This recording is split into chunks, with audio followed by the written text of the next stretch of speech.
All right. Looks like we are live. Welcome to the Sunday Lovecraft eZine talk show. Today is March the 1st, 2015. And got Wendy Wagner as a guest today, one of my favorite people. And also, hopefully he makes it in, Doug Wynn, author of Red Equinox, which... I really like that book. You said you read it too, right, Rick? Yeah, it was somewhat Derlithian, but exciting story. Yeah, I enjoyed it. There's some good pieces to that. Yeah. So there's a lot of good. Yeah, he's a good writer. Yeah. It's very action packed. It moved very quickly. Yeah. And I got a few other things I want to talk about, but first of all, let's talk to Wendy. Anyway, welcome. Thanks for being on the show. Thanks for having me. Can you kind of start from the beginning for those out there who don't know you and talk about how you got into Lovecraft and all that stuff? Sure. Part of the reason why I started reading Lovecraft is because I live here in Portland, Oregon, where we have the H.P. Lovecraft Film Festival every year. So I saw all the movie posters for years, and I always thought, boy, I have no idea who H.P. Lovecraft is, but these are great movie posters, and I sure want to go, except the idea of sitting still for, hours and hours in a movie theater, that would probably hurt my butt. But eventually, I picked up, that I think it's Joyce Carol Oates' collection of HPL's books, short stories, and I read that and I was like, why haven't I been reading this guy all my life? 'Cause as a kid I always read a lot of horror. I remember being about 9 years old and starting to read a lot of short fiction by Stephen King and Dean R. Koontz and all those really popular in the late 80s, early 90s writers, and so, that's what I cut my teeth on as a reader. And then, as an adult, to find H.P., who is obviously this huge influence on all these people that I was reading as a kid, was really exciting. That's really what got me reading him. And at the time, I was writing a fair amount of horror short stories. Since then, I've done most of the work that I've had come out has been in fantasy and science fiction, but I've got a handful of horror things out there in the world, and I do a lot of gaming. So the games I like are typically Lovecraftian inspired. Like right now, we're playing Call of Cthulhu, the role-playing game, and having a really good time. Where do you play at? Just locally? There's just a small group of us. It's my husband, my daughter, my brother, and we just come over to the house and hang out and do it. Oh, that's awesome. Yeah. We play here on Wednesday nights. Not these guys, but other crew. People. Yeah. Yeah. So, how old were you when you discovered Lovecraft? Do you remember? Because I asked because I was an adult as well. I mean, I was a young adult, but and I had read all my life as well. So. It was only about it must have been about 2007. So, gosh, I was like 26 or 27 at the time. Oh, you weren't 15 back in 2007? You're so good for my ego. Yeah, that's what he said the other day. Some of us discovered Lovecraft in 1970. That was a little before I was hatched. Yeah. That's about when I was hatched. So, what was going to ask you? So basically, you kept seeing signs for the film festival, and that's what got you into Lovecraft. Yeah, I mean, I had not really heard of him before the film festival really put him on my radar. And I mean, you've been to the film festival, so it's just like the best thing. It's so much fun, and yeah, it is. I just think it's like one of the highlights for anybody who likes being a little creeped out. Anybody who likes science fiction should go. Anybody who likes horror, and of course, everybody who loves HPL should go too. So, have you kind of made up your mind about like some favorite films with Lovecraftian themes since you're into the film festival? Well, I have to admit, I really do love both of the movies that the H.P. Lovecraft Historical Society has put out. I really love The Whisperer in Darkness. that was a great movie. I thought it turned out really well. It had a super. It was like sometimes things when they try to be super faithful to the material can be they kind of like just squeeze the life out of the original story. Like, you know, I kind of feel that way about like the first Harry Potter movie. They tried to do everything by the book, and they just had a kind of a lifeless movie. But I felt like Whisper in Darkness did a great job of like being true, but still like making the movie work. So that's definitely a movie I love. Probably one of my others that's not based directly off of HP's work is I really love The Mist, which is, you know, based on the Stephen King short story. And I feel like the film adaptation is fantastic. And it's such a good movie. It's so heartbreaking. The soundtrack is so good. It's especially heartbreaking at the end. You know? You always see that's the movie. Can I just say, compared to the short story, the movie is a lot more hopeful. It is more for the guy in general. You know, but basically the world is going to go on. Yes. You know what I mean? They're clearing out all those monsters and stuff, and the army's going to save us all. Whereas in the book, they're still traveling through the mist. Yeah. And there's no end to it. Yeah, and the movie's sad on a personal level, but the story is sad on a large scale. It's very disheartening. That's a movie that I'm glad I own, but I'm probably never going to watch in its entirety ever again. Yes. But the ending is just going to floor me.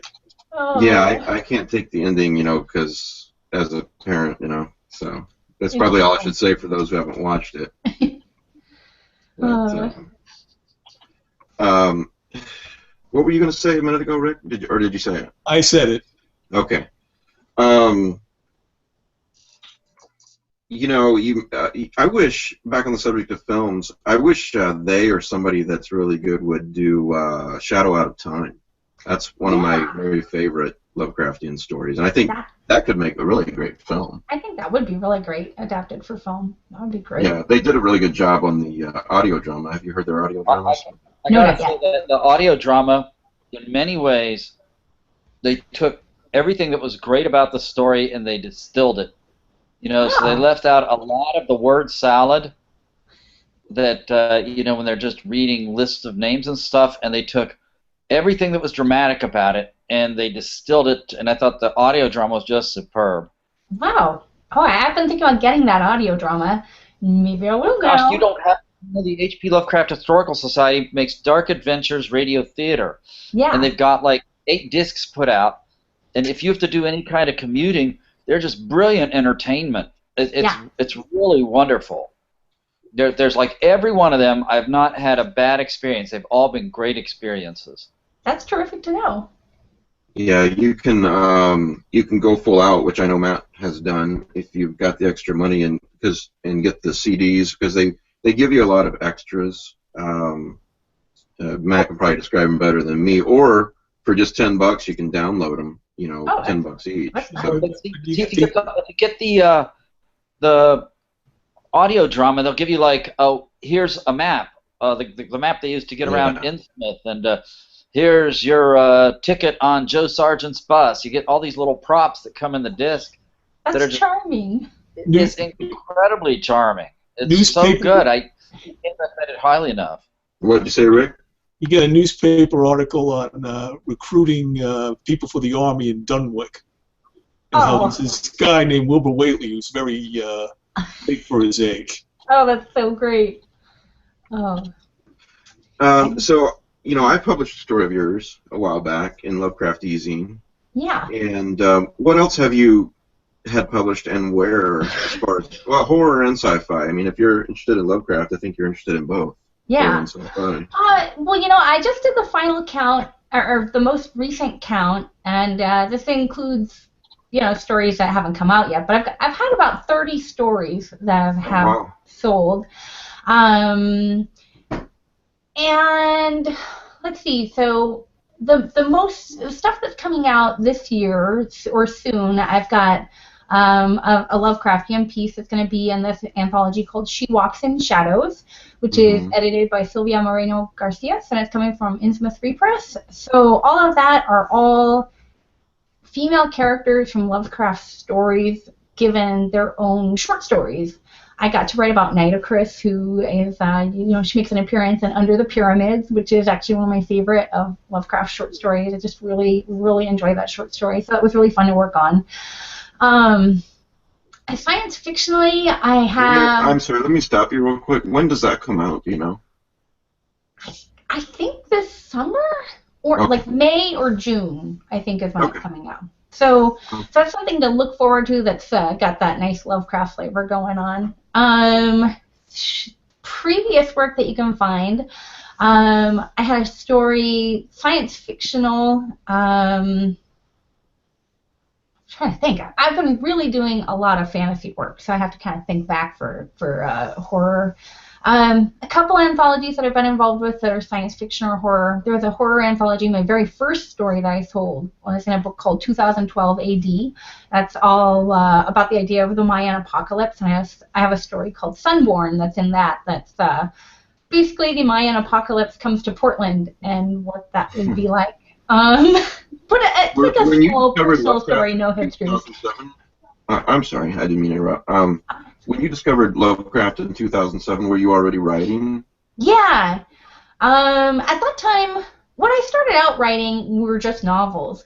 I kind of, I read a lot of short fiction, and then I got done with short fiction, and I just read novels for years and years, and so then when I started writing, I was like, I'm going to write novels. And I wrote a novel, and I wrote a novel, and I wrote a novel, and they didn't really go anywhere. So I decided I would start writing short fiction to see if I could, kind of get better at writing. So right. And at that time, that's when I started reading HP, and I started reading a lot of horror anthologies. Like, one of my all-time favorite horror anthologies is called The Living Dead. It was zombies. It's edited by John Joseph Adams, who's also my boss at my day job is I'm an editor for Lightspeed and Nightmare magazines. Yeah, I want you to talk about that a little bit too. So. Sure. But so that's kind of like horror anthologies are what got me into writing short stories. So then I wrote a lot of horror short stories ranging from, this sort of serious Mayan apocalypse story that I was just telling you about to, I had some zombie erotica in a couple of crazy anthologies. Actually, I think I had 3 or 4 zombie erotica stories when you get down to it. And, just like practicing, I was writing whatever I could. And then I had some success writing fantasy stories. And actually, that's been kind of my bread and butter is because I started writing short stories for the... Have you ever heard of the game Pathfinder? It's a role-playing game that's... it's related to Dungeons and Dragons. My son wastes hours on it. What is it? What kind of game is it? It's almost exactly like Dungeons and Dragons. Okay. It's actually a spin-off of Dungeons and Dragons that happened when Dungeons and Dragons was bought by Hasbro.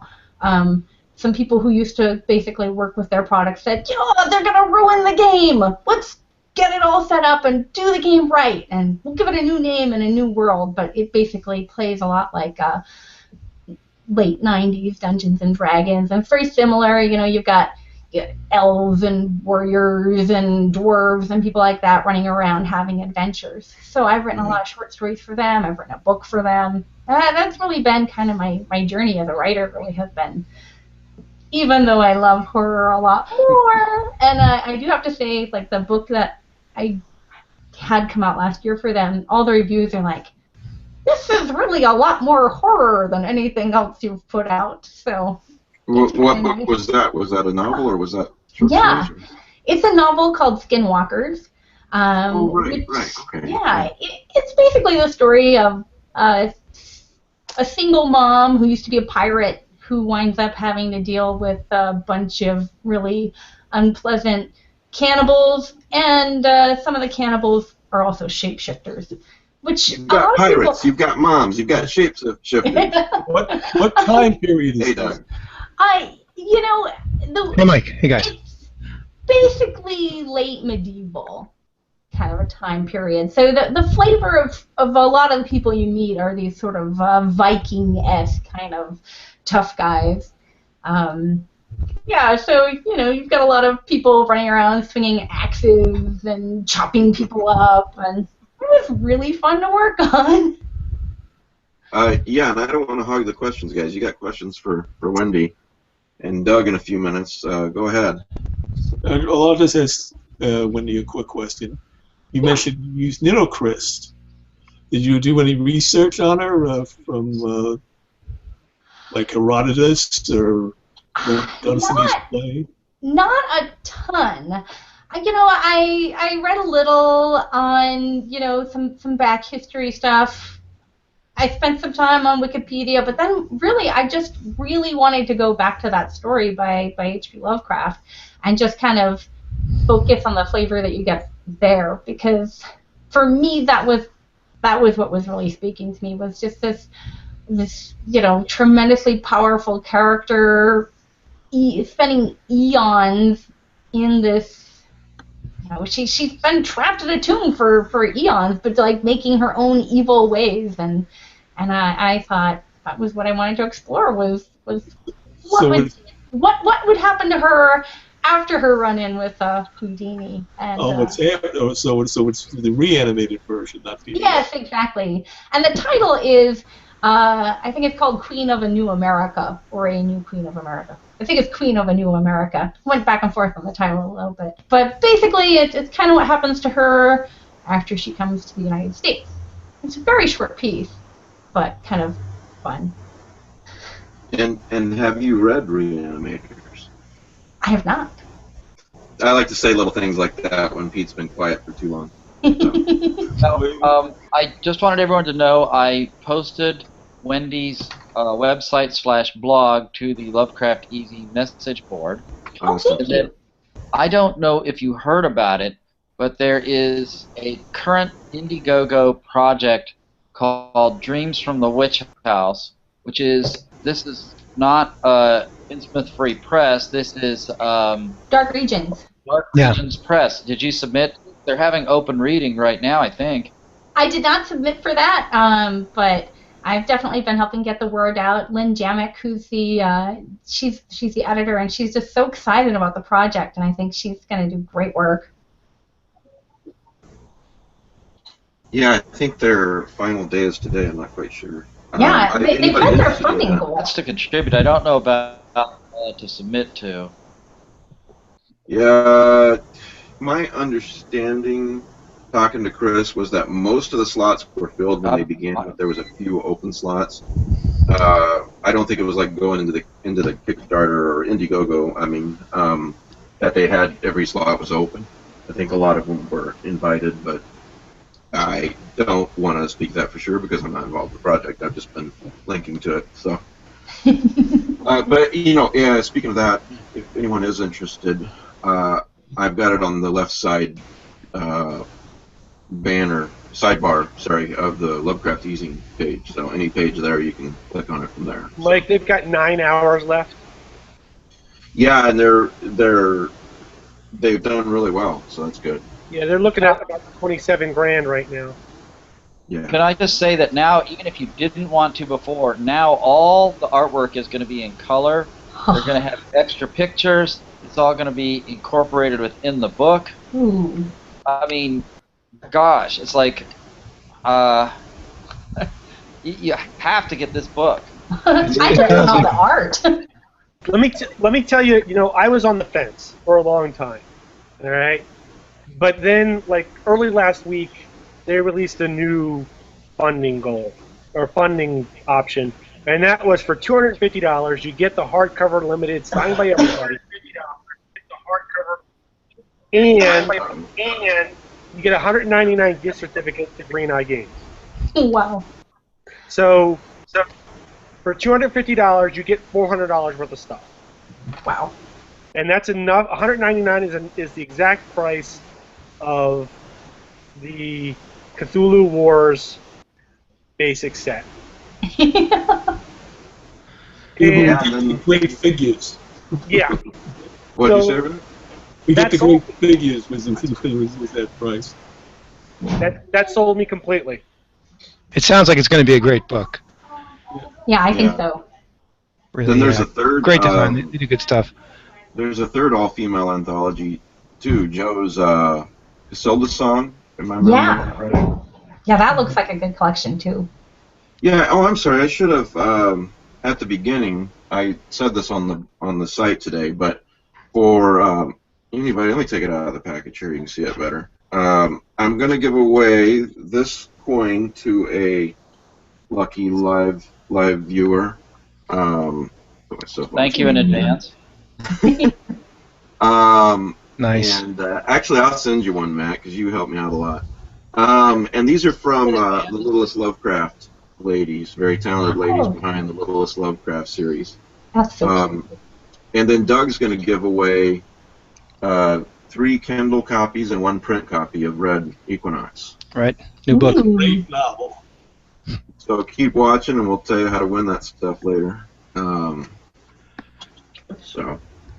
Okay. Hey, you guys have any other questions for Wendy? I don't want to hog the. What's your next Lovecraft project? I know you've got lots of things in the fire. Just do you have anything specifically upcoming that will be Mythos, Lovecraftian, or anything like that? Well, I'm not specifically supposed to talk about my next book for Pathfinder, because it's not official, but there may be something of interest to those of us who like Lovecraft. Hint, hint. And that would be Okay, well, you can tell us. We won't tell anybody else. It's okay. Yeah, no one is watching this at all. Yeah. Oh, no one, not one bit. And if that happens, Wendy, Promise. What, Pete?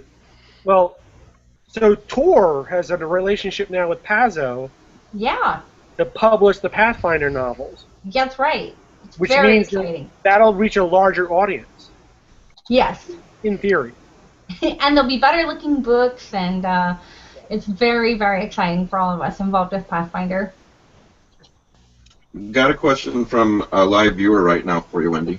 Don Lee says, ask her about her interests in fantasy. Is this like sword and sorcery? I'm sure he's assuming he's talking about your stories. Yeah, the stuff that I've done for Pathfinder has all been very sword and sorcery, more heavy on the sword, because all of the projects have to follow the rules of the game, which luckily I've played it for a little while now, and so I'm now getting a hang of the magic. But when I first started out, I was like, I don't get magic. We're just gonna cut people up. That's gonna have to be good enough. But I've gotten a little more magic in each story that I've worked with them. So on that end, yes, sword and sorcery has definitely been most of what I've done. I have a lot of other short fiction that is other varieties of fantasy, ranging from like the story of the last dwarf who is doing magic but gets turned into he dies to save a kid, and it's very touching and much more sweet, and no hand axes are involved. But kind of a full range of things like that. What authors influence your sword and sorcery writing? So you a Robert E. Howard person, or a Tolkien person, or? I definitely always have loved Tolkien. I can remember being in first grade, and we were reading The Hobbit together, and that was actually, we listened to The Hobbit while we waited to start the broadcast of the Challenger, when we were all gathered to listen to, and then that went horribly awry. But anyway, so the Hobbit is a huge part of my childhood, and I grew up reading and rereading, The Lord of the Rings and the Silmarillion and all of that. So that was important. But as sappy as this sounds, I read a ton of Dungeons and Dragons tie-in novels when I was a young person. So I actually always wanted to be a Dungeons and Dragons tie-in writer and write sword and sorcery like that, which I know is pretty dorky to people who read Ron, like the real deal from long ago. But I don't know, I loved it. I don't think it's dorky. Whatever you're into is whatever you're into, right? You know. Thanks, Mike. I remember having. Did you guys ever encounter those choose your own adventure Dungeons and Dragons yeah, books? I love those. When I was Yeah. a kid, I had so many of those battered paperbacks. You know, go to page 25 or whatever. If you choose this, it was fun. Yeah. Hey, can I just say, it would take some chutzpah for a bunch of Lovecraft geeks to say, "Gosh, you're dorky." Exactly. I was trying to think of a nice way to say that. How geeky can you Yeah, get? you're a dork. We're into legitimate stuff. Yeah. Thanks. See all those books behind me? They're legit. They're not dorky.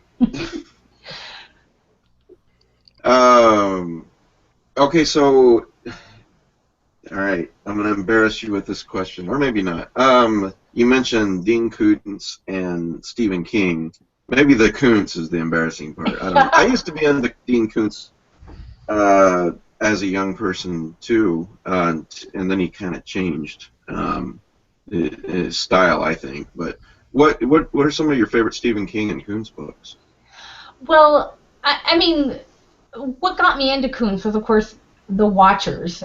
You know, the story with that wonderful dog. And, of course, I'm a sucker for any story that has animals in it. So I still love that book, even though, I mean, some of his books really aren't that great. Although Odd Thomas, which is fairly new, and they made a really good movie of it, is actually really cute. And I would definitely, for younger horror readers, it's really, really enjoyable. I love Stephen King. I'm not going to lie. I always enjoy his work, even when it's not his best. I mean, even Tommy Knockers is better than A Sharp Stick in the Eye, is my opinion. Yeah. No, I, you know, a lot of people thumb their nose at Stephen King, but I truly enjoy him too, and I really enjoy his short stories more than anything, but I love his novels as well. He does great short stories. I really like his work in the last 10 or 15 years, where he's really started writing the old fart stories. I think he writes old farts really well, and I like them a lot. I think he has a book called Lisey's Song, which is about a woman who's trying to wrap up her husband's estate. He was a writer, and it kind of is taking some of the same ideas about what it's like to be a writer that he started playing with in the novella The Body. And then, you know, this is like years and years in the future, and he's coming back to these same notions about how we use writing to cope with our life experiences, which, as a writer, I find extra cool. Like, oh, you're talking to me, you're telling me my kind of a story. And just the relationship he captures between as you look into the past and her memory of seeing this woman and her husband together is really, really, really effective. Yeah. I like Lisey's that. story was great. I really loved that. Scary. And there were Lovecraftian elements in it, I thought. It had this other dimension that they go into, and you know, this sort of never quite vividly described monster you catch glimpses of out of the corner of your eye. Great book. Yeah, he's got quite a few stories with Lovecraftian elements. Either some of them very faint, and some of them really, you know, a huge part of the story. I actually did a show a year or so back, the Lovecraftian stories of Stephen King. We came up with quite a list. And his book that came out this summer, I can't remember its name. Revival. Yeah, Revival. I mean, it was even dedicated to Lovecraft, and I thought, it's very Lovecraftian. Yeah, I really enjoyed it. That was a fun book. It's sort of a variant mythos novel. Sorry? I was saying it's sort of a variant myth. It uses the Cthulhu mythos but modifies it. Yeah. So like the Necronomicon doesn't exist, but Ludwig Prin's Mysteries of the Worms does. Yes. It was full of little treats for people who like the mythos. Yeah. And no spoilers, but a very scary ending, and I thought very, very well done.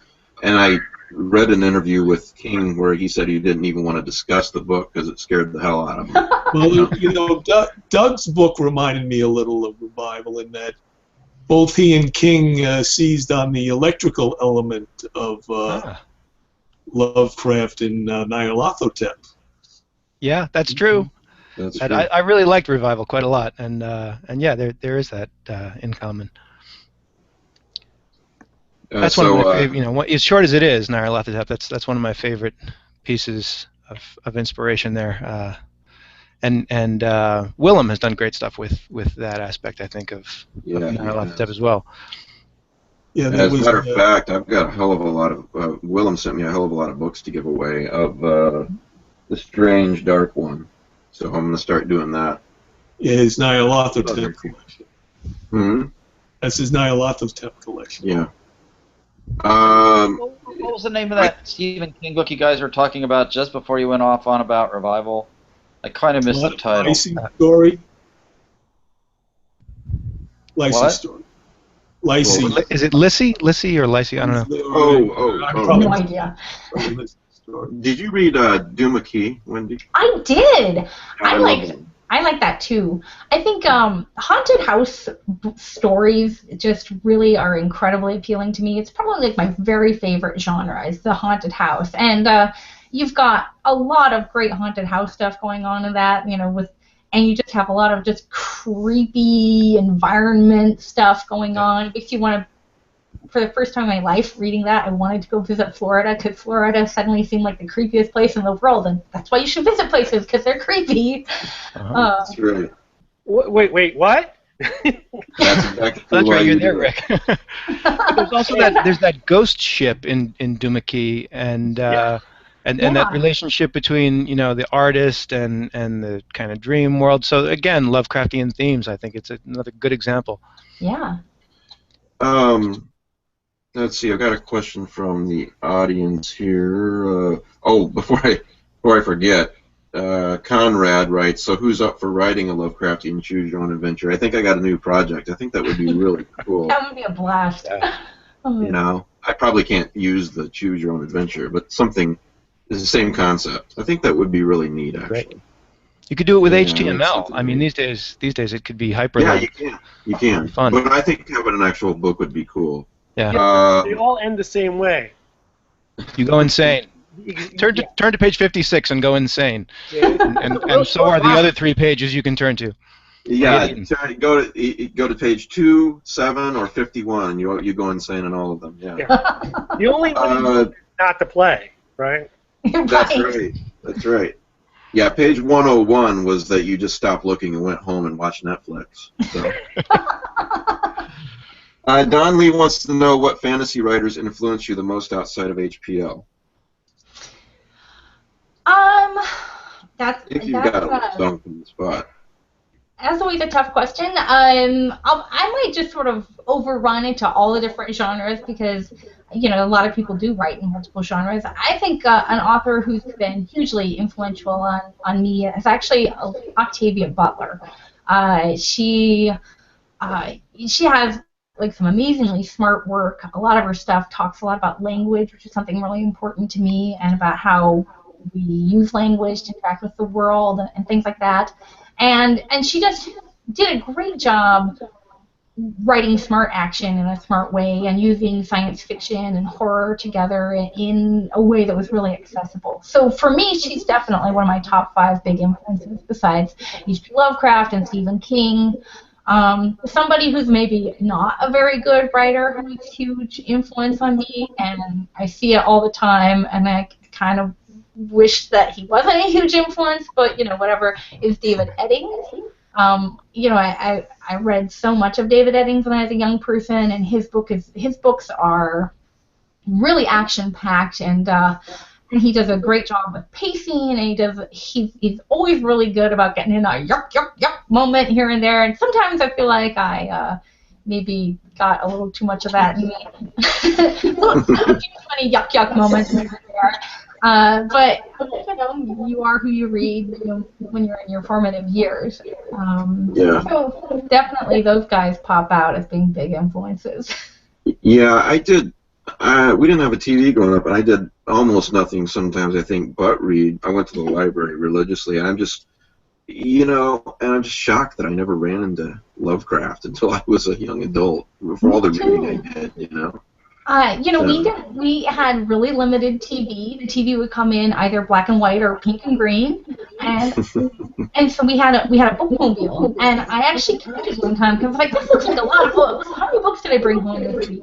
I brought home 125 books, and sure, half of it was crap, right? It was like Hardy Boys and Nancy Drew, like the paperback kind that's like the updated 90s one. But still, I never did run into H.P. Lovecraft on the bookmobile. Oh yeah, I read every single Hardy Boys.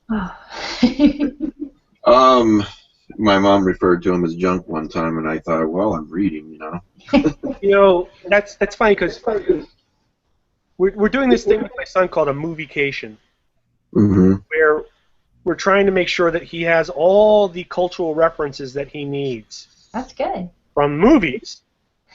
So so that he. You are a good father. Yeah, I am. But we watch a lot of crap because we think it's important for him to understand what makes a good movie versus what makes a bad movie. And there are some movies that are just everything just looks like it should work and it fails miserably. Like what? I don't know. Godzilla? Phantom of the Paradise. I personally love Phantom of the Paradise, but it's a horrific movie. Does anybody remember the TV show Cop Rock? Yeah, I remember that. Dancing and singing cops investigating murders. And they burst into song. Yeah. Why wouldn't that work? I don't understand why that would not work. Yeah. I mean, just somebody greenlit this idea, right? Yeah. But throw it against the wall, see if it sticks. We watch movies like popcorn, like the Hardy Boys and Nancy Drew books, because it's important to understand that there's good stuff, there's bad stuff, and how do you learn to tell the difference? Yeah. So yeah, that's funny. I had my boys till they were about 10 or 11. I read every night for like that long, all kinds of children's classics books, picture books, poetry, you name it. And then about that time they said, we want to choose what we read. And I've really not been able to. I made them sit through To Kill a Mockingbird. They've really not let me influence their movie selections either. So I'm glad you got control over them, Pete, because I sure didn't. Well, a lot of things that at least I grew up with, my kids know nothing of, like the classic horror. Call Off is Frankenstein. What's that, Exactly. I was kind of surprised after reading my son Harry Potter and Lord of the Rings, we finally got around to Tom Sawyer, and there's so much horror in there that I had forgotten from when I was a kid. Murders in the graveyard, grave robbers, just a lot of suspense in there that he was right at home with.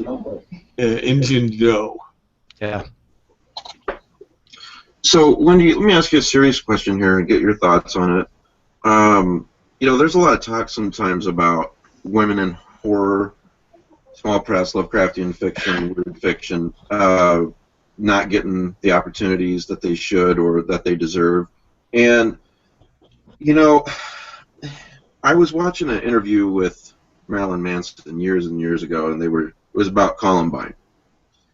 And some of the effect of the interviewer asked Marilyn Manson what he would say to the kids at Columbine if he could talk to them, and he said, I wouldn't say anything, I would just listen to what they had to say. And not trying to compare the two, but it struck me that that's, what we need to do too. So, I want to ask you about that and get your thoughts on it and your feelings on that. What was that? That was my phone, I'm sorry. No problem. Well, I think most of my horror writing experience has been for small press publications, and I've felt really good about working with them. That said, I haven't put out a horror novel, and so I don't know what it's like marketing a horror novel and how that goes for everyone. And I know that some people have had bad experiences. You know, last year at the day job, we did these 3 special issues that were Women Destroy Science Fiction, Women Destroy Fantasy, and Women Destroy Horror. And so I heard a lot of people's horror stories about what it is like to be a woman working in genre fiction today. And I actually felt like more of the people who were writing in horror were feeling better supported in a lot of ways. I was actually surprised by that because, I don't know, I feel like horror is a smaller community, and we're kind of the weirdos among the weirdos, and so I think we tend to be a bit more clannish, and so we want to kind of support our own. At the same time, it is kind of hard to be in a smaller community. It's hard to be different. So I do think that that can make it harder to be a woman in horror because, yes, we have the support of our community, but at the same time, you're like maybe the only gal in the room, or everybody else is, all the horror book covers have, bloody dead chicks on it, and you don't really want to say, like, that makes me feel uncomfortable because you just be one of the guys. Right. So I think that there's a little bit of that pressure to just be one of the guys and not speak up, and I think that's an issue that I think is a big one in horror. But I also do think that horror people are some of the most awesome people out there, and so we're really lucky. I do think, hands down, no matter what genre you're writing in, the single biggest problem facing women in any genre is just getting reviews for whatever reason. And I don't know if it's, it might be one part, maybe women aren't sending their books out as much because maybe some women just, don't feel as comfortable promoting themselves. And maybe some readers don't read as diversely as they should just by accident, or, for whatever reason. It's just, I feel like it's hard to get reviews when you're a woman. Women's books just don't make the big articles, and they don't make the long lists, and they don't get recommended as often as guys' books do. And I don't think that's necessarily because there aren't any great women writing. It just somehow there's something in our culture sort of gets those books sort of pushed under the rug. And so, coming from my experiences working with ladies last year, that seems to be, to me, what seems to be the biggest issue facing ladies today.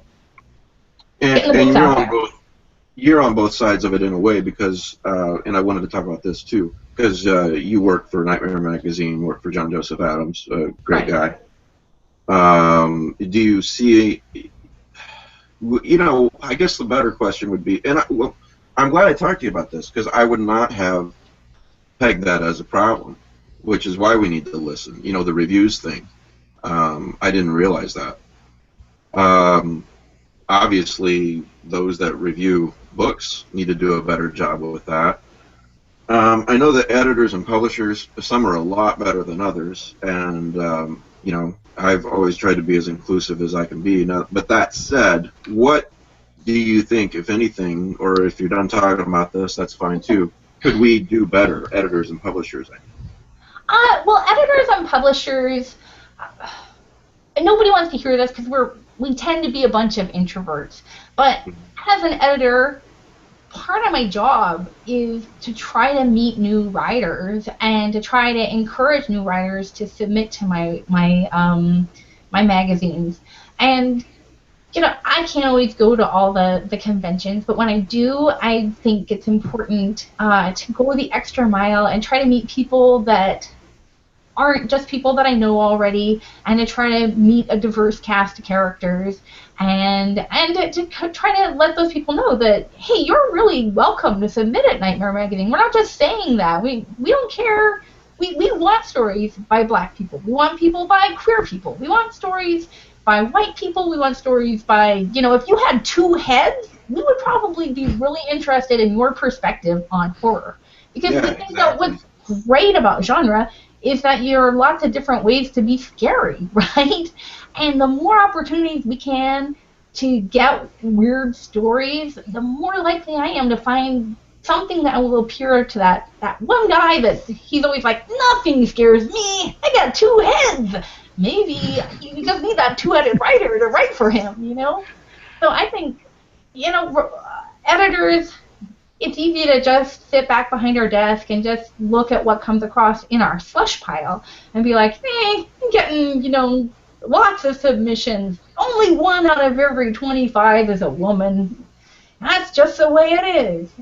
And you can say that, or you can be like, I need to make an effort to go out and read some short stories and some other publications that are by women or by queer people or by whoever you feel is maybe not being represented that well by your magazine, and maybe find somebody that you think is, oh yeah, she's a great writer. That two-headed dude is perfect. I'm going to actually ask that person to send me a story. Be like, I've read your work and I think it's really cool. I'd like to see you send me something. Just going the extra mile and encouraging people and kind of, you know, opening up a little and being a little bit of a mentor, that's a good way to make sure you're getting great stories from all kinds of people. Spreading the wealth. That's very well said and really good advice. And if you find that two-headed writer, man, that's like... Oh no, my friend two-headed writer, he or she is all mine. So. You're not sharing. I'd like to build on what Wendy just talked about, because we've talked about in the past, or I think we have, there's some ageism here as well.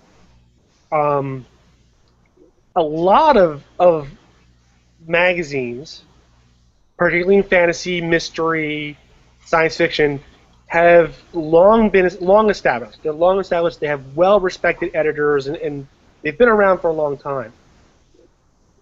And that's not just magazines, but also books. Some editors as well, book editors as well.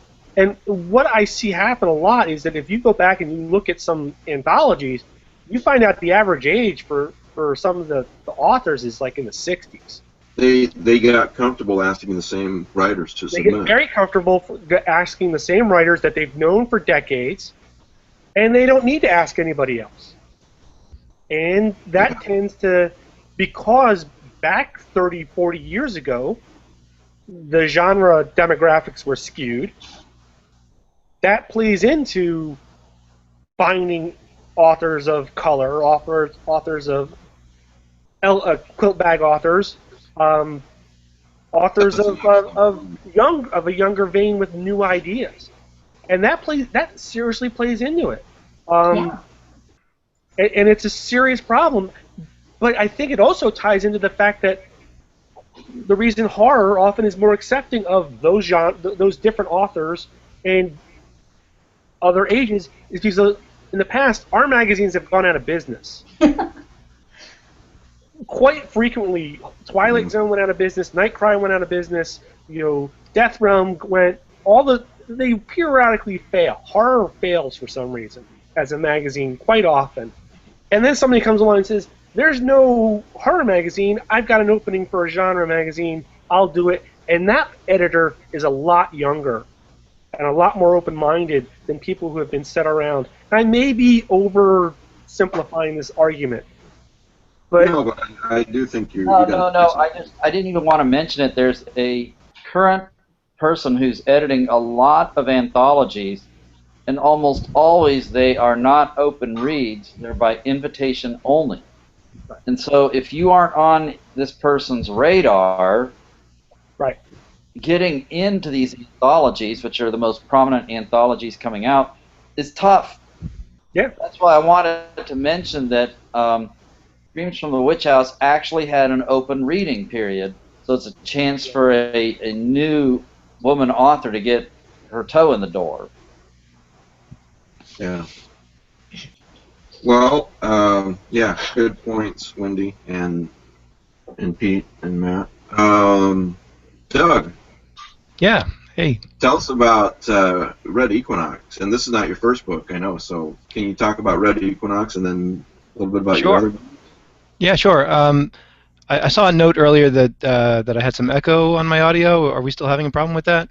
No, you're good now. Yeah. Okay. Cool. Turn it down a bit. Yeah. So Red Equinox. Yeah, my third novel. and my first full-on Lovecraftian tale. I really enjoyed it. I did. Thanks so much, Mike. It's a near future apocalyptic story, so it has elements of science fiction, fantasy, and horror, of course. With a female protagonist as well on that. That's right, female protagonist. My first attempt at that. A minority female protagonist. Well, she has a minority friend who's a prominent character, and there are. I think it's a fairly diverse cast racially, but. Yeah, Becca Phillips, the protagonist in the book, is an urban explorer and photographer in Boston in 2019, and the city has suffered a severe hurricane flooding, and she seeks out places that have been damaged and does artistic photography. Infrared digital photography is her thing, and she starts to see things emerging in the edges of her photos, fractal tentacle patterns that she can't explain because she didn't see them on site. This mystery leads her to look into her grandmother's, her late grandmother's studies at Miskatonic University. Her grandmother was a professor, so another prominent female character in the book. So Becca gets caught between a modern-day revival of the Starry Wisdom Church in Boston and a covert government agency called Spectra, which is trying to crack down on the cultists, find out if they're involved in terrorism. And they suspect Becca at one time, so she's caught between a rock and a hard place. And from there it picks up, I think, a thriller pace. It starts out, I tried to find a balance between the atmosphere of what I love about Lovecraft and other mythos writers, but I knew I eventually wanted to take it into a zone that's more close to a terrorism-driven thriller. So there's my long-winded summary. Wow. Yeah, I really like the photography angle, where she's slowly figuring out that something's wrong, Thank you. I have to ask you about the dog. Oh yeah, that's right. That's right. Wendy mentioned she's a sucker for animal stories. There's a dog who's almost a main character. Yeah, Django. Sorry, Rick. What? Now, was that from Quentin Tarantino or from the original spaghetti western with Franco Nero? It was a combination. The name, I think, was in my head from the guitar player, Django Reinhardt. Oh yeah, it was the inspiration for the western characters actually. Yeah, but I love the Tarantino movies, so. Rick, you have some great questions about that. Also. Yeah, Rick knows all these obscure references that I don't know. Doug, I have a question. Well, just to let you know what the thing is, Django Reinhardt had a bad hand or whatever, and the original Django movie, this spaghetti western was Franco Nero, which was the inspiration for Tarantino's movie. Django's hands get mangled. Cool.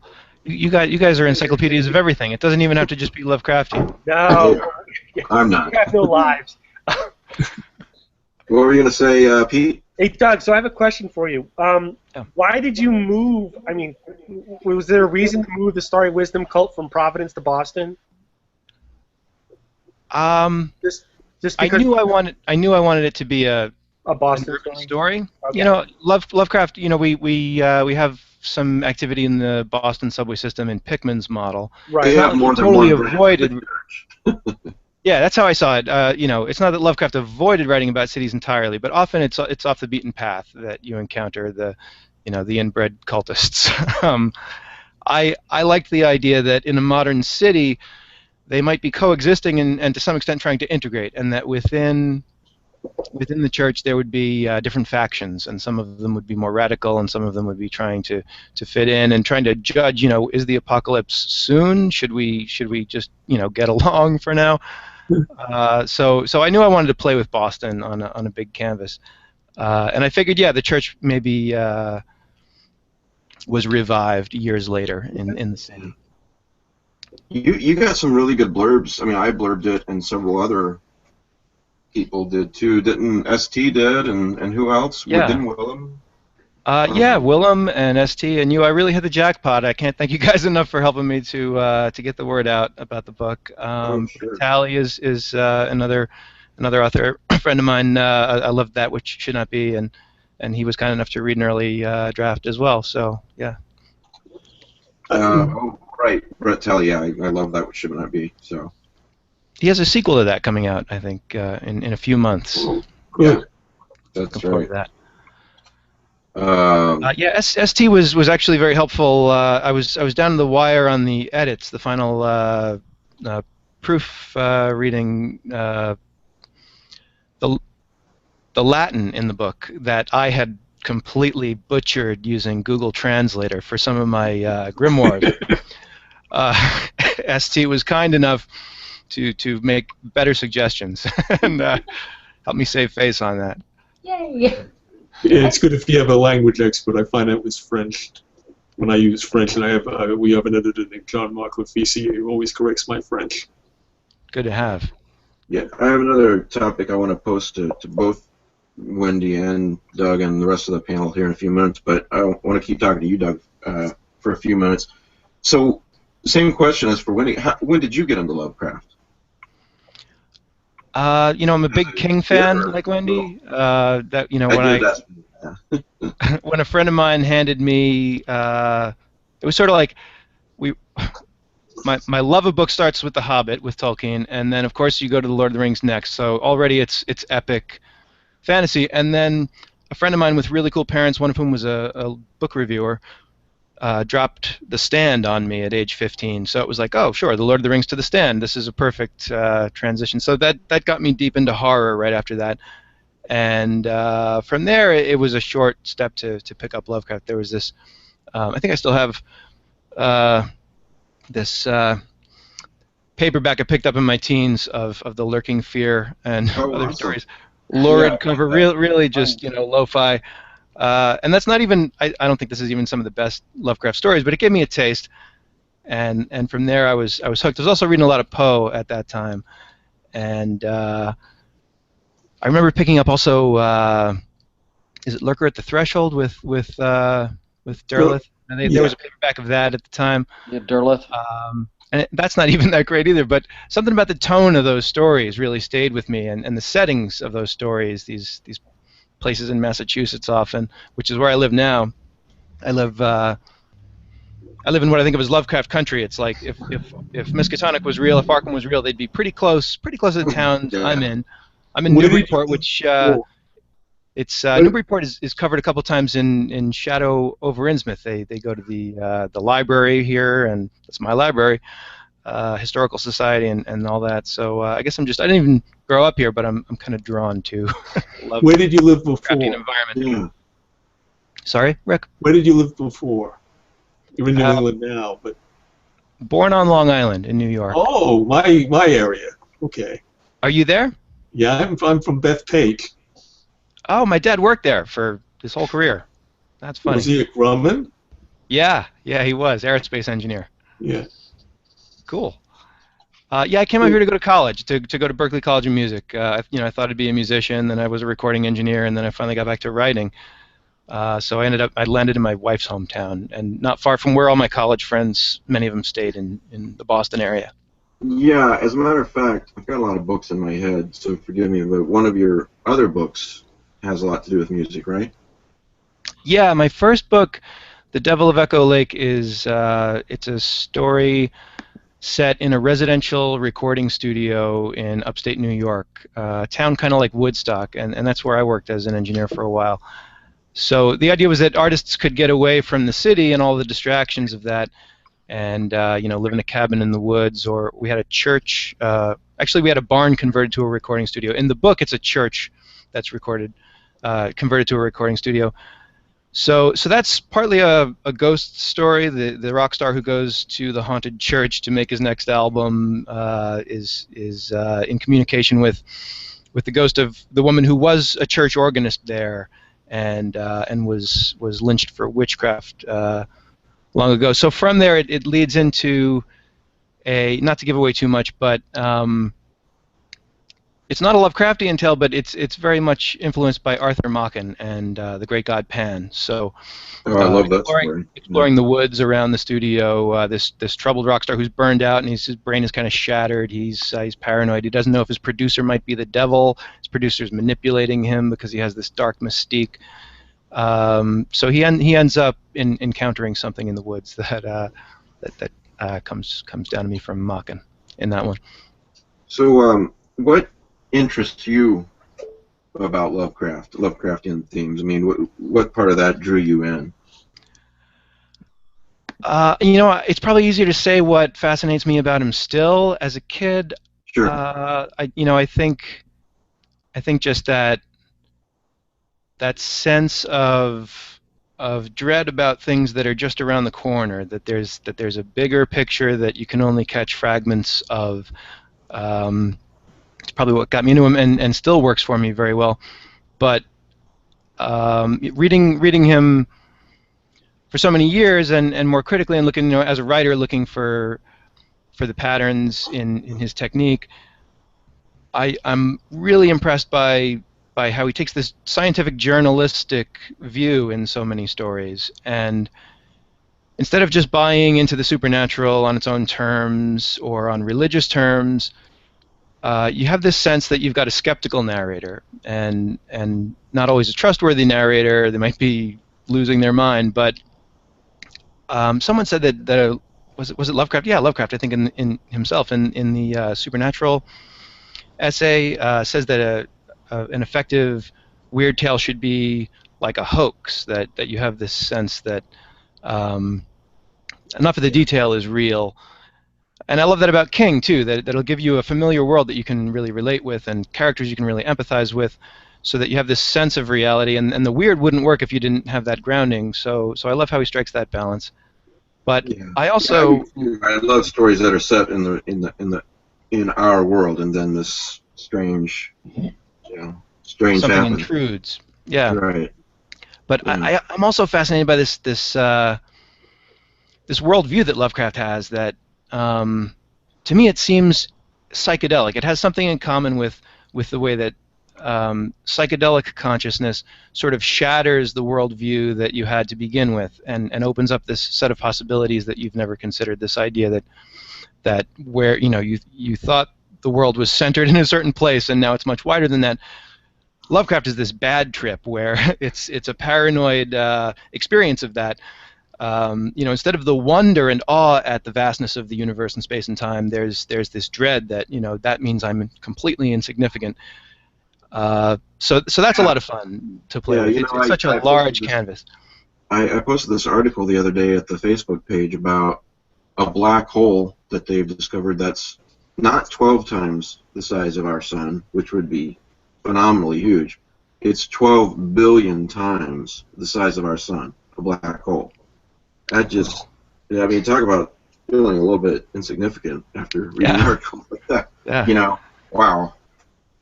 I mean, but, it's not proven as Einstein, a thought that it may be, Yeah, I can't even conceive most of that.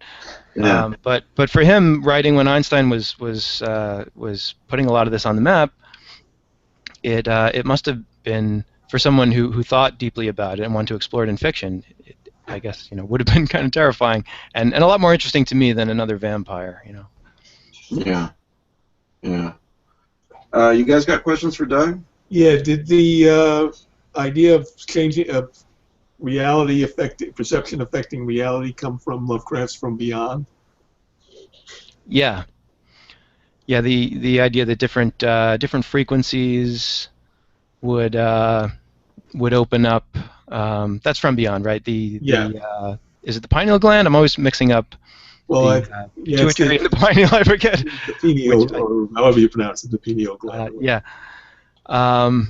sure. That if you could shift your perception with certain vibrations or frequencies, and as an audio engineer, that's something that appeals to me a lot. Also, Philip Dickian as well, Yeah, very much so. Yeah, and I've been thinking lately about how Philip Dick, in his later books and stuff like Valis and Divine Invasion, that trilogy, that's sort of based on his mystical experiences and breakdown. He was analyzing a lot of those things in a way that I think is kind of on the other end of the spectrum from Lovecraft. It's like this polarity. Philip Dick finds some, even though he certainly has his share of paranoia in there, and he considers the full range of possibilities, there's more optimism, I think, in Dick, and Lovecraft takes a lot of those same themes into the darkest end of the spectrum. Yeah, they sometimes seem to me as two sides of the same coin. By the way, anybody interested in Philip K. Dick, if you haven't read there's a book called The Shifting Realities of Philip K. Dick, which collects a lot of his essays and thoughts that he jotted down. It's a really, really interesting book. So cool. It's nonfiction. It's essays and articles, things like that. So, what are you going to do after that? Red Equinox is out now, right? I posted the link. Yep. Yeah, Okay. It came out in January. Okay. Yeah, go ahead, Wendy. I'm sorry. Oh, where is Red Equinox from? Where are we going to find it at? Because I want to read it. Oh, thank you. You can get it in the usual places. It's on Amazon for Kindle and paperback. You can order it at your local bookstore. I'm with a small press, so you're unlikely to bump into it on the shelf without probably ordering it. But it's out there in paperback. B&N has it online. Powell's, the usual e-tailers. Thank you for asking. What are you going to do next? Are you writing something else now? Yeah, I have ideas for threads that are unresolved in Red Equinox that I would like to explore and see if there's more to it. There's some history of Becca's family that I think could be explored more, and also Spectra as an agency that investigates weird physics and cult phenomenon. I think there are other stories to be told there, so I want to see about that, and there may be sequels.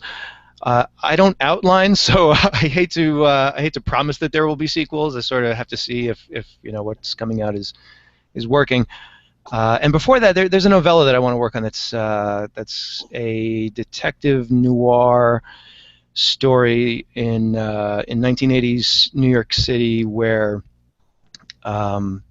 Tibetan monks are looking for the reincarnation of someone they know who may have identified too much with a wrathful protector deity. I want to have some fun with that and play with noir for a change. So that'll be a short one, but that's the next thing on the desk right now. Cool.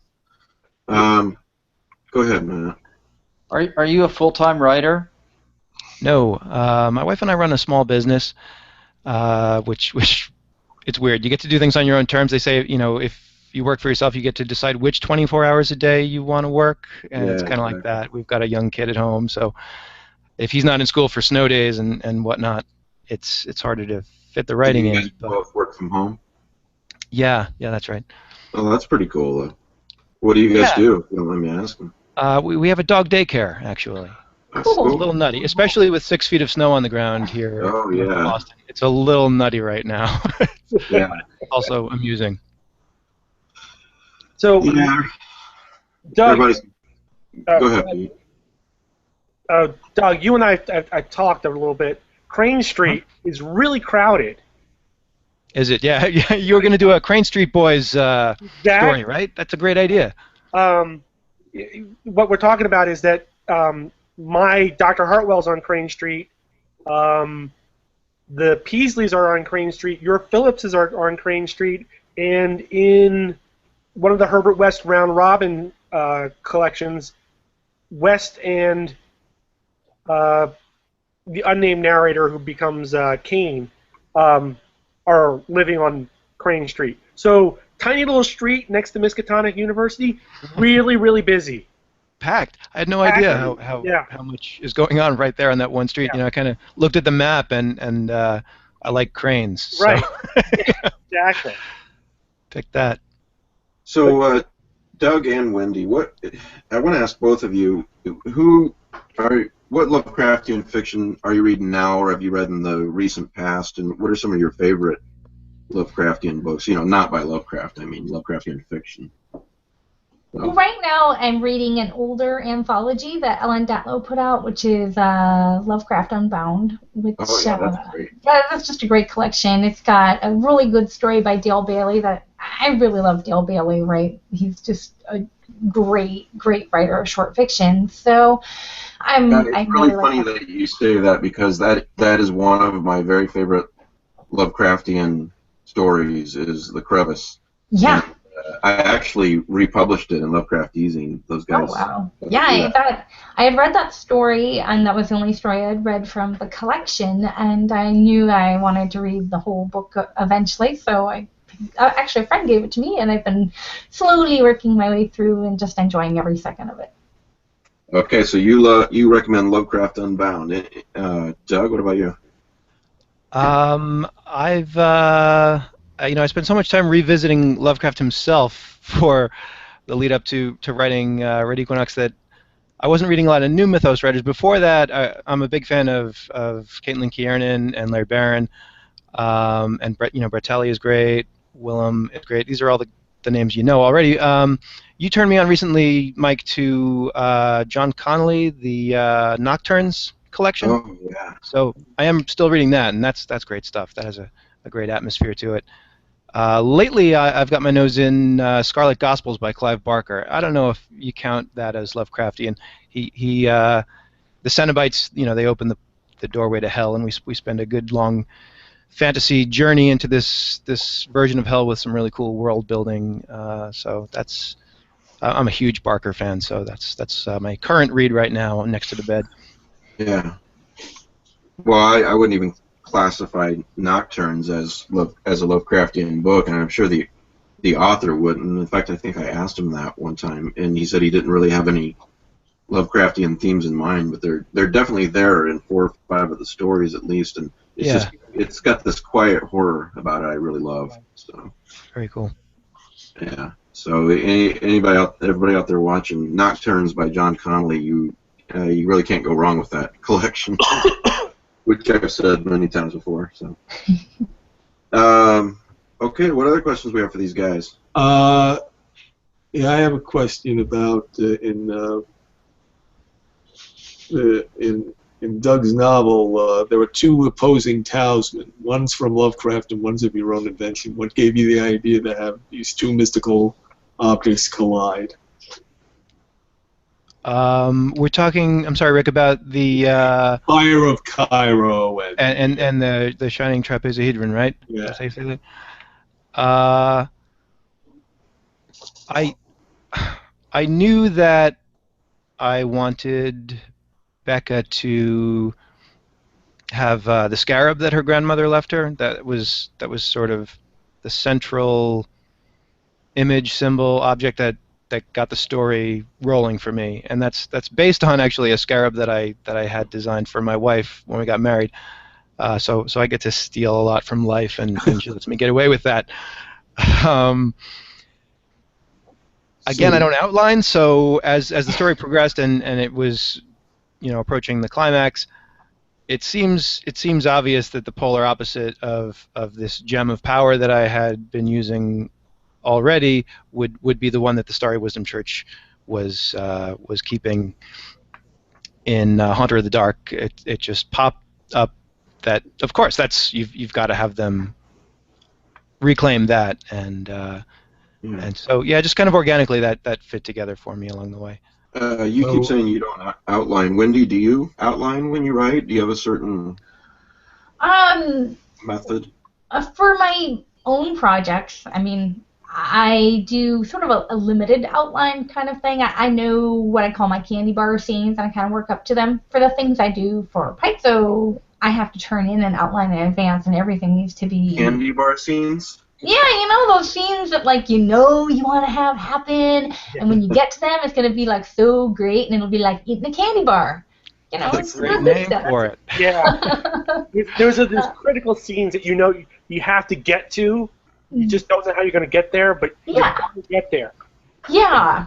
Yeah. So that's I have those to start out with, and typically before I start writing or at the end of a writing session, I'll sort of draft up a little. Okay, so I think we'll be covering the next kind of activity, but it's really it's still pretty much pantsing, I think. I've tried it several different ways. The outlines that I turn in for Pathfinder are, 20 pages long. And so I am a really, really good outliner. I just don't love it. Well, I don't want to keep you guys too long, but I do have another question for both of you. I know a lot of budding writers that haven't been published watch the show as well. Doug, you've had several books published now. Wendy, you said, about 30 short stories published, right?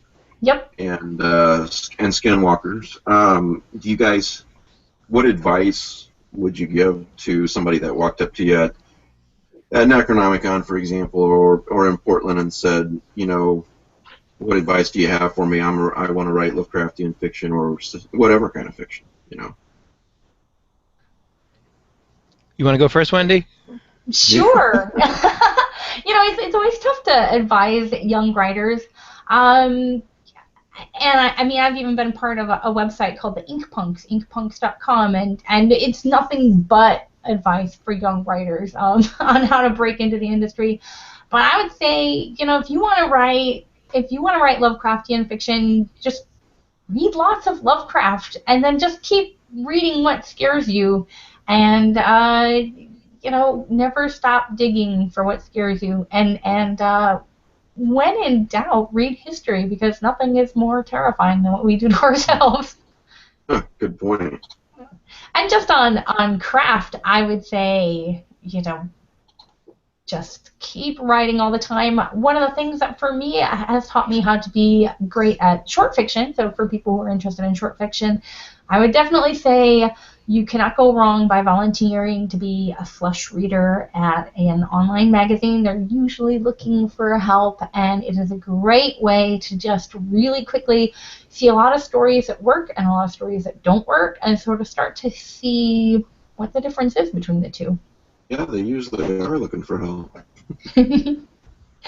What about you, Doug? It seems like there's a million different pieces of advice on how to do this, and probably nobody has the answer for the particular writer who wants to know. That said, my friends and I just launched a blog collective today called Slushpile Heroes, and it's just you can find it where it sounds like, slushpileheroes.com, talking about that kind of thing. How do you break in? Some craft advice. The cliches are probably cliches because there's a lot of truth in them. Read a lot. Read what you like. Write a lot. Write what you like. And rewrite. Give it some time to cool off and look at it with clear eyes and have other people weigh in on it. That right there is probably one of the best things a writer can learn, just right there. That writing is rewriting. Put aside for a bit and look at it with fresh eyes and edit and edit. Yeah, I edited probably 9 or 10 drafts of my first novel, and a lot of people can't get past the fact that it doesn't have to be perfect the first time. Just get it down. Right. And probably the only other thing I'd throw in is try to find your own voice, and that'll take time. But don't try to be anybody else. Even though we all love things about Lovecraft, most of the people who are writing good Lovecraftian fiction probably aren't trying to write it in his voice. And so finding your own way is you can waste a lot of time trying to write like your heroes probably. Yeah, especially Lovecraft. It usually doesn't come off very well at all. So there can be only one. Yeah. Well, thanks, guys. Thank you. Appreciate you guys being on the show. I linked to Red Equinox at the site, the newest blog post, and at the Facebook page and the Facebook message board. Thank you. Yeah, we'll get the winner copies out. Yeah, exactly. And Wendy, what's your website address? It's wittywoohoo.com. Oh, that's right. I love that URL. What, man? I just put it on the public Facebook page. Yeah. Thanks. And Skinwalkers, is that available at Amazon? Yeah, you can get it at Amazon. You probably will find it at your local bookstore. Barnes & Noble has it. Powell's, all the normal spots. Okay. Awesome. All right. Well, I got a few more questions for the panel, too, and you guys are welcome to stay or go if you want, but totally up to you. Before I get to that, if you want the coin, we'll do that first, and then we'll do Doug's books in a minute. Just send me an email and put Cthulhu coin in the subject. And again, it's from the very talented ladies at Littlest Lovecraft. Go to littlelovecraft.com check out their stuff. Children's books that are actually not just for children. They're pretty awesome. And the email address is lovecraftezine@gmail.com, Lovecraft eZine, and put Cthulhu Coin in the subject and whatever you want to say about or nothing. If you like the show, tell me that in the body of the message, but you don't have to. And I'll use random.org to choose somebody randomly right after the show, and I'll post that on the message board and email the winner. So there's that. So my question is, what the hell happened to Agents of S.H.I.E.L.D.? Oh, it's coming back next week. Oh, is it? Because it stopped for the mid-season Christmas break like everything else. No, it stopped because they were showing Agent Carter. Oh, that's why. Agent Carter, which was a temporary replacement, which was great for 8 episodes. I saw that The Flash didn't have a new episode last week. Yeah, No, that's just a month break. temporary. It's gone for 2 weeks or something. Yeah. So how was Agent Carter? I haven't seen it yet. Have you seen it? Oh, it's sort of the best way I can describe it as Marvel meets Fritz Lang. Is the best way I can describe it. Really excellent espionage thriller, done in the styles of the 40s, and some nice tie-in to the movies, previous movies and future movies. It's only 8 episodes, you said, or are they going to continue? Well, I mean, the first season is only 8 episodes. Oh, okay. If it gets renewed, it'll be more. Okay. But I was very impressed by the whole thing.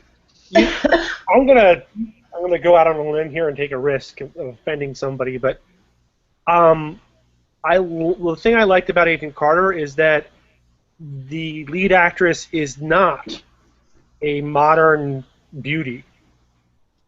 She is very voluptuous, almost Zaftig. She's a 40s beauty. Almost what? Zaftig. She's a little. We would call her a little plump. I haven't seen the show, but He's not a thin person. He's not extremely thin, but he's not. I wouldn't call her heavy either. No, I would not call her heavy, but compared to other actresses that get. Oh, so what you're saying is you're glad that they're not using this standard. I am. What a woman's supposed to look like. She's a beautiful woman. I think she has a very 40s look to her, and I think it's a great look, and I think it's a great look for the show. I'm really glad they did not go with, someone who was a stick figure, which seems to be what everybody wants. Step in the right direction, but the show's really good too, right? And who's the actress? Does anybody know? Isn't her last name Bennett? I'm bad at modern actors' names. She's excellent. Tony Stark's dad is in it too, right? Yeah, Tony Stark's dad is in it. There are some connections to Captain America besides Peggy Carter. We don't want to give away. I liked how the villains developed it. I was very happy by the end. Oh, good. Okay. When they got revealed. You think it'll get renewed? Yeah, I think so. Oh, Marvel wants to have it renewed. It's up to ABC. Yeah. Well, they're all the same company. Yeah, but I mean, they're, guys in the different branches. I don't. Well, I asked about Agents of S.H.I.E.L.D. because every week I check back and think, where's Agents of S.H.I.E.L.D.? It's not, and it's just not there. I thought, I hope the guy didn't get canceled. I'm enjoying it. Well, I enjoyed Agents of S.H.I.E.L.D., but I felt I don't want to give anything because I ruined something for Pete. Yeah, I haven't even watched season 2 yet. Well, what happened? We're building to a confrontation between two characters, which at least if it better not have ended because it was horribly anticlimactic in the mid-season final. Yeah. If you know who I'm referring to. Yeah, I think so. And I wanted to see one of those guys get very, very angry. All right. I'm gonna Well, log off, guys. I gotta go see if the family managed to feed themselves without me. But no problem, Doug. great Thank talking to you you. guys. Thanks so much for having me on. Great meeting you, Wendy. Have a good Thanks, night. Doug. This was great. You guys are super fun. Thank you so very much. Thanks. I hope both of you will come back sometime. So, It would be an honor. Thank you. Thank you, thanks Wendy. a lot. Okay. There are actually yeah. 2 books I want to briefly blurb, if you don't mind. No, go ahead. Okay. The first is coming out from Hippocampus by about the time of Necronomicon. It is the Annotated Fungi from Yuggoth by David Schultz. This is really significant news because this book has been in the planning stages for 30 years. He's the leading expert on these poems.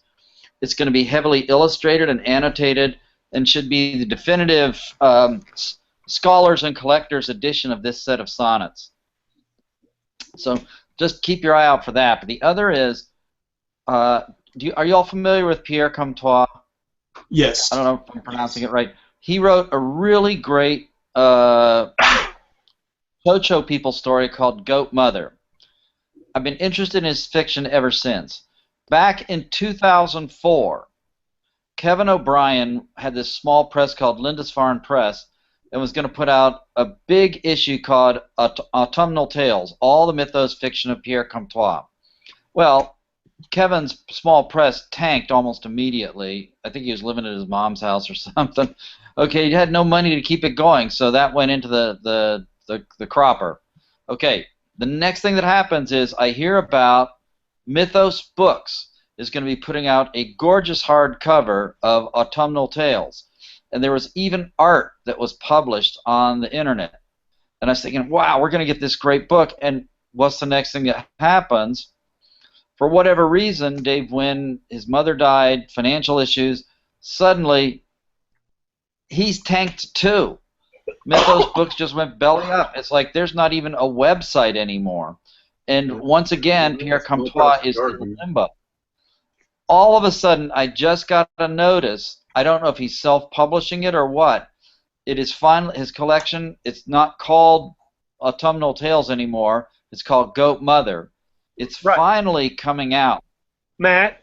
From Amazon. Wait. Yeah. It's Chaosium, and it is in stock now, requiring an extra 2 to 3 days to ship. Oh, you can order it now? So it's going to be an actual print copy book. Yeah, and it says you can order it now. I'm going to order it. Well, you guys keep busy. I'm going to be a minute. And how is Chaosium doing? Because I saw... So I'm just telling you, these are 2 very, very significant books. Pierre Comtois is an excellent author. He needs more dissemination. Do you guys see I won't name names. Do you guys see a post from a writer we all know about Atomic Age Cthulhu today? Look, just let it go. I'm in that book. It happens. Shit, you know? You know? It happens. Sometimes you don't get things out as quick as you'd like. So. You know, people get, and what are you going to do? This is Chaosium. Right. They say next week. They mean a decade. You know, it just happens. Stuff happens. Okay, it just happens. Just let it go. Okay, because you're making. It's like, God, I'm never going to get asked to. All of us here who are writers or publishers have been involved with projects that have been a little late. Yeah, that's my point. I just thought it was funny. Yeah, my wife was late once. Twice, actually. Yeah. Yeah. Damn, I'm looking at my email. I got a bunch of emails with Cthulhu coin in the subject, and they're all like, I really want this coin. Everybody else is going to hate me and going to hate the winner. You know. Well, I'm glad I won that coin already. Yeah, I'm glad you did too. You know, you could get the coin by sponsoring their Kickstarter when it was going. That's right. You can get it that way as well. Littlest Lovecraft is doing Shadow Out of Time, one of my very favorite Lovecraftian books. Oh, as a matter of fact, I got... Crow sent me these. Grab them real quick. I've got 2 of these to give away from Littlest Lovecraft. Oh. Yeah, and I will. Maybe I'll do that next week. So, you know, if you're watching the show for the first time, we try to give stuff away every single week to people. These are really, really, really awesome. So, and I will be giving this away. No. When hell freezes over. Oh God. Okay, so Mike, What is it? it's Doom that came Hold to it up Gotham, again. Batman. all right. So Hold it up again. Okay. I want to tell you a story. Tell us a story, Pete. The last time we had a show, you mentioned that, and I put those on my eBay watch list. Yeah.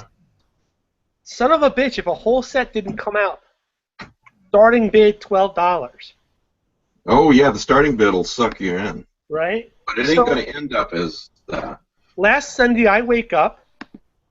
I get the notice. This is still available. Closing at 11 p.m. Pacific time. Of course. Okay, great. You know, So I've that's got like time. 4 o'clock your time, right? Yeah, 4 o'clock my time. You know, 2 in the morning, something Right. like that. Yeah. So, you know, around 8 o'clock in the evening, I log on, and I'm looking for it. I'm looking for it. I'm looking for it. I can't find it. So I go back to the link. I click it. It's like this sold for $23. Oh, because that's a little cheaper than Amazon. Yeah, and I'm sitting there pounding my skull because apparently it wasn't 11 p.m. It was 11 a.m. Oh, ouch. And you know, I would have bid up to $40-50 for all 3 issues. And Yeah, and please, if you actually have money to buy these 3 issues, they are worth it. But please go through my portal at the website, because that'll help support the magazine. Wow, that's a big sale. Yeah.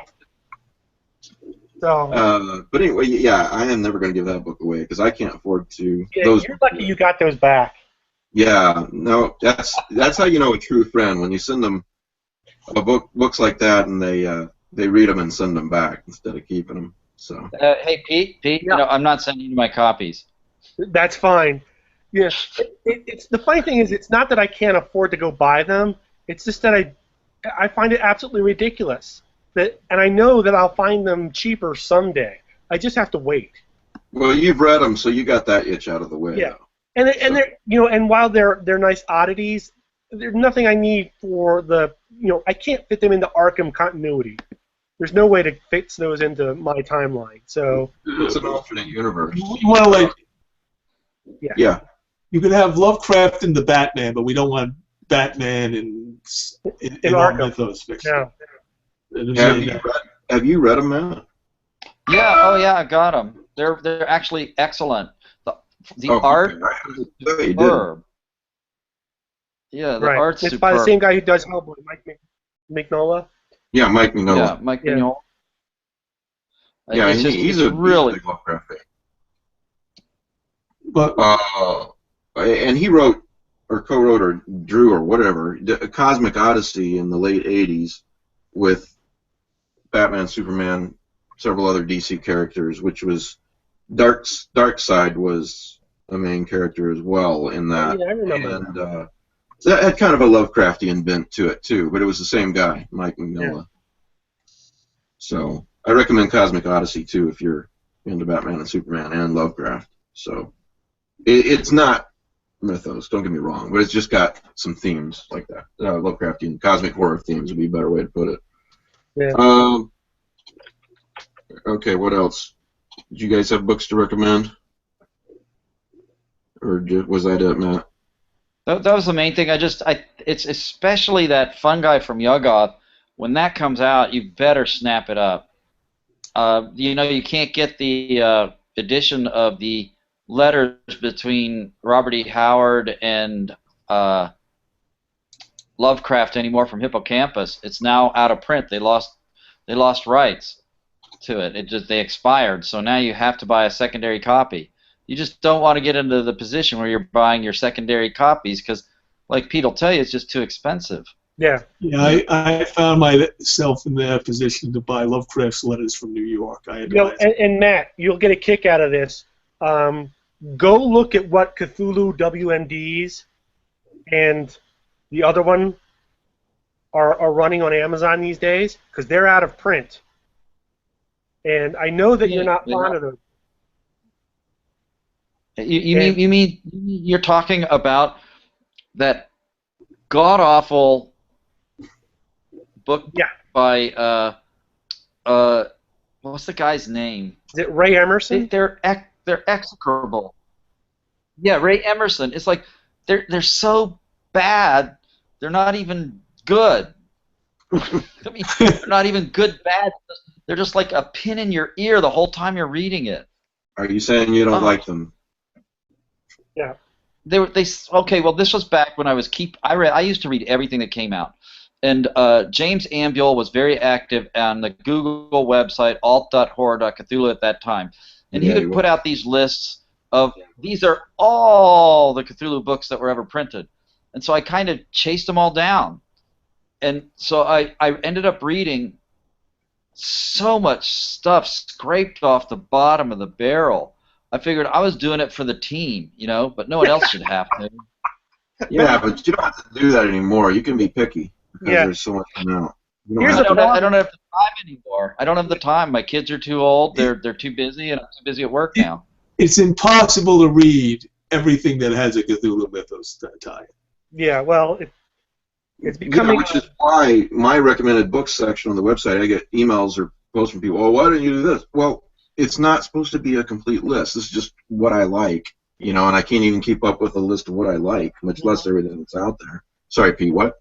No, it's the funny thing is that I'm glad that Matt took one for the team. Unfortunately, I took one for the team too. I've got the damn things, but and I have a hard time putting them in the get rid of pile because I'm a completist. It's right up there with Coach's All Night Diner. And whatever you say about that book, I know. Whatever you say about that book, Kevin Lucia's in there. It's got one story that I really like. I know. And that's the reason that we're willing to go out there and read all this stuff, because every once in a while you find something and it's worth it. One story makes the whole thing worthwhile. Yeah, I'll eat a lot of garbage if I can find a good story. When there were very rare Lovecraftian anthologies, I would generally find, I would read them, and 2 I would like out of 10. Right. That's common. That's still common. Yeah.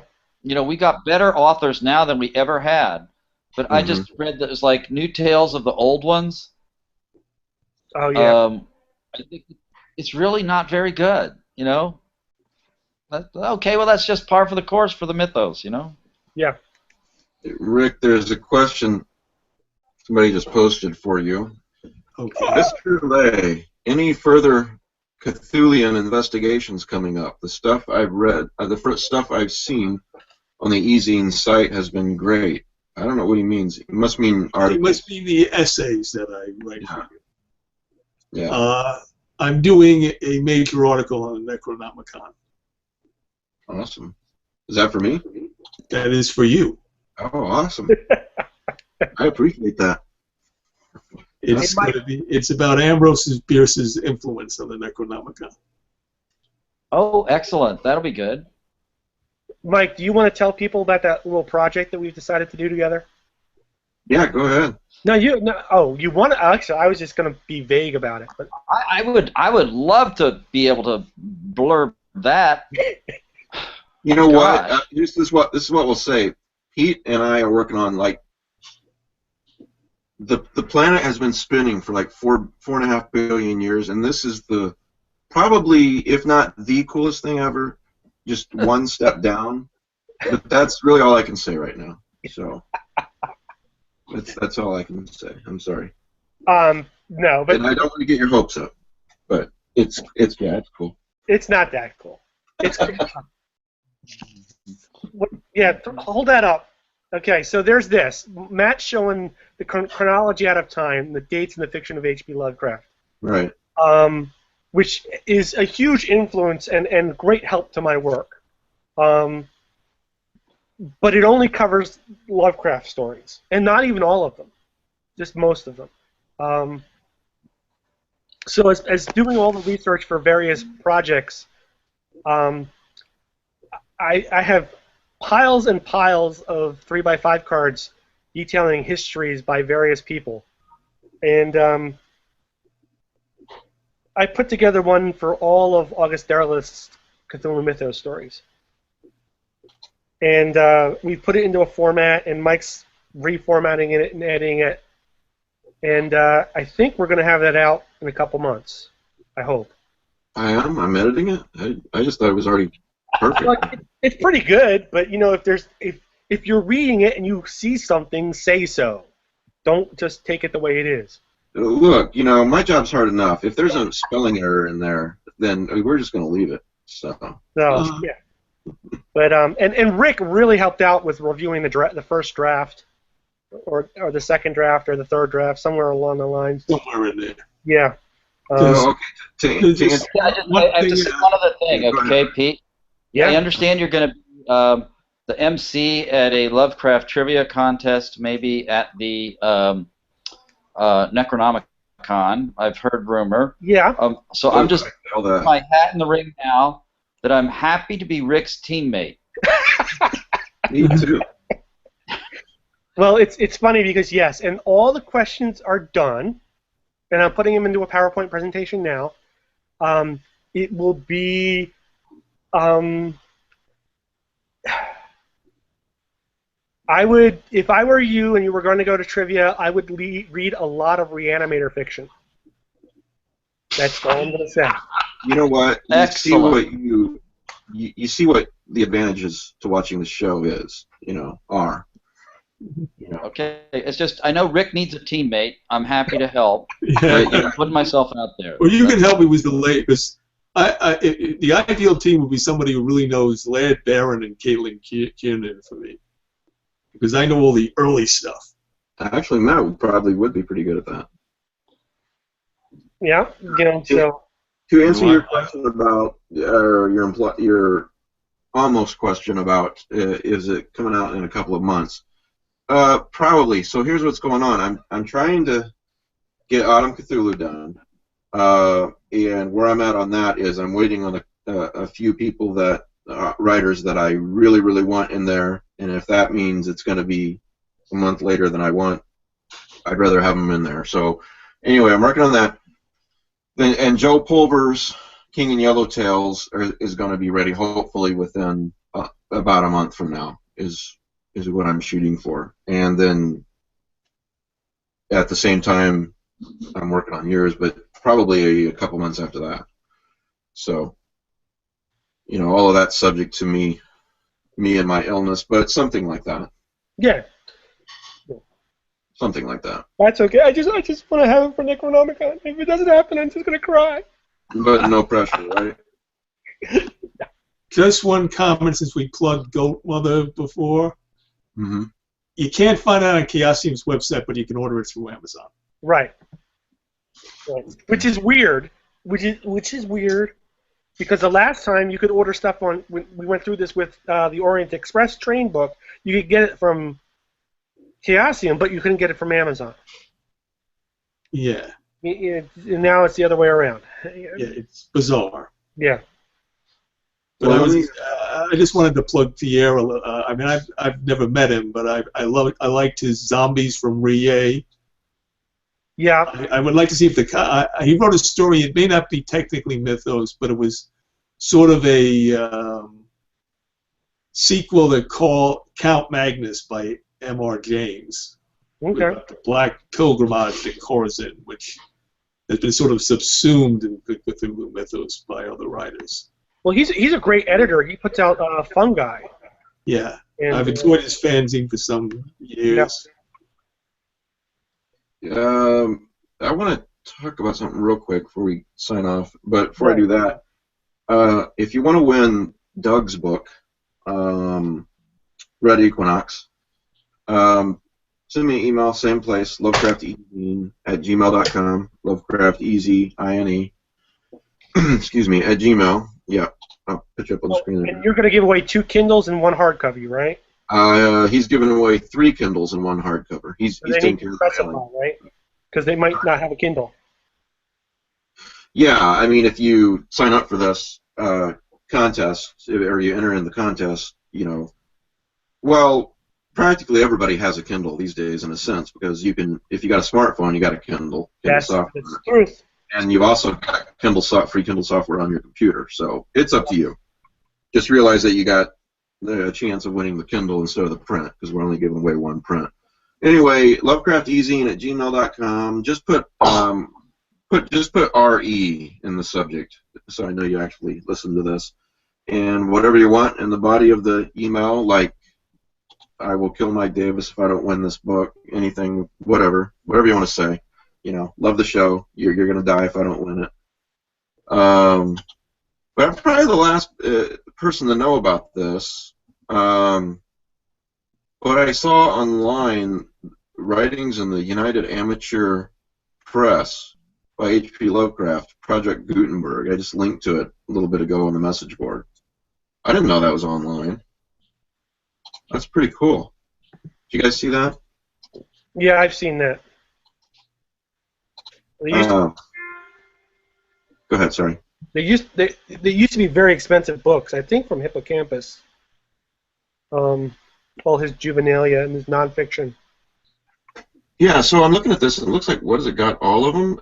United Amateur, January 1915, all the way going down to May 1922.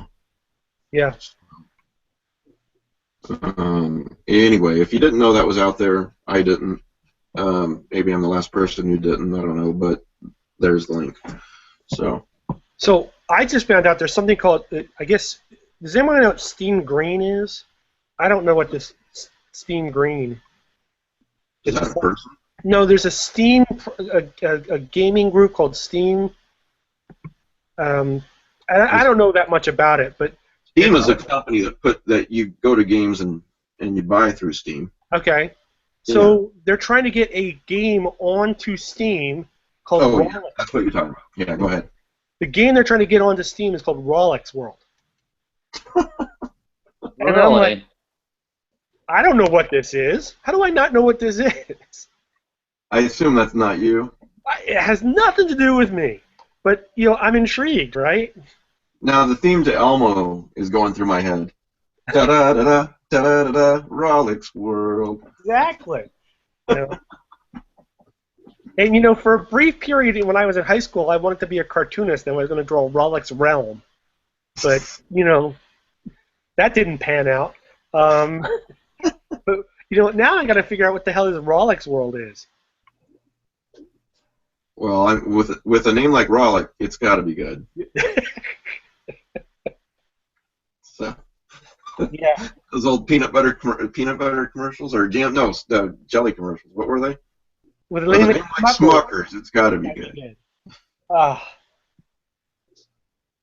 All right. Well, thanks, guys. Thank you, guys. Appreciate you being on the show. This was Hope fun. everybody has a good night. And I will pick the winners and email them in a few minutes and put them on the message board. So, thanks a lot, guys. See you next Sunday.